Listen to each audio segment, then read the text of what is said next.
Vous avez la parole. Présidente,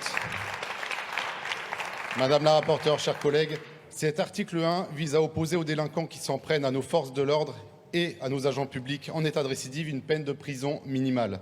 Qu'ils soient policiers nationaux, municipaux, gendarmes, surveillants pénitentiaires, douaniers, pompiers ou qu'ils concourent au service public, nous devons protéger ceux qui nous protègent et tous ceux qui servent la République.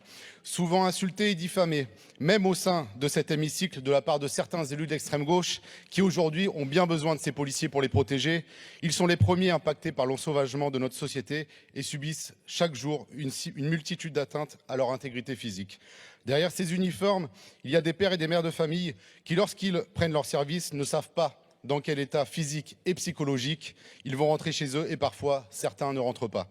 Et maintenant, ils ne sont pas des cibles seulement lorsqu'ils portent l'uniforme, car ils sont traqués jusque dans leur vie personnelle, jusqu'à leur domicile, où leurs enfants sont ciblés et leurs conjoints insultés et menacés.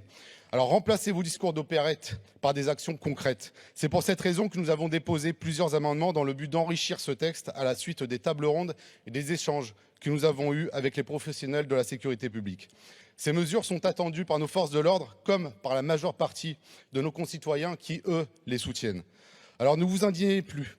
Si lorsque l'un d'entre eux est gravement blessé ou tué, si vous n'avez pas le courage de prendre des mesures fortes pour les protéger ou pour punir durement ceux qui s'en prennent à eux.